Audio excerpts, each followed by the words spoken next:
All right, we have a Craigslist friend that did a Ipe deck project. It's also known as Brazilian walnut or ironwood. It's very heavy, very dense.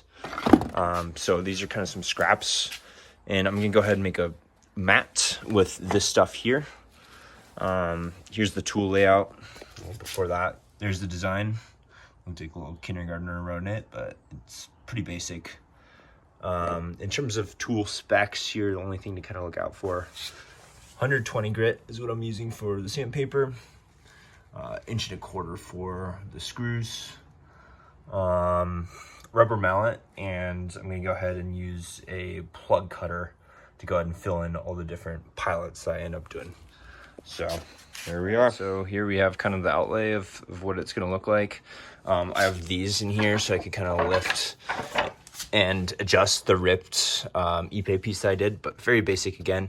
And then what I'm using for the spacer is just this angle iron. So I'm gonna go ahead and slide that in here, get everything squared away, and we're gonna go ahead and bolt everything down. One more thing that I forgot to mention is to, when you're getting everything squared away, make sure that you have the favorable direction up, because a lot of these pieces of Ipe, sometimes you'll have prettier sides.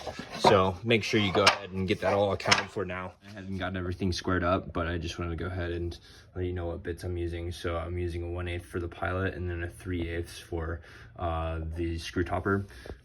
So here's the setup, and it's always good to go ahead and practice on a piece of scrap just to make sure everything's dialed beforehand. After a little bit of trial and error, found the right setup. So you know, go ahead, first thing you're gonna do is the 3/8 bit for just the topper of the screw. Then go ahead and drill the pilot, then finish it off with the 1.25 inch screw. Here we are. Decided against doing the plug holes and just was really careful with the pilot to go ahead and get it as even as possible. So I'm gonna go ahead and sand this down one time, then go ahead and take the skill saw and trim scraps here. I decided to do split level, so 2 at this length and then 3 at this length. So it'll look a little wonky, but you know, work with what you got. Finished product.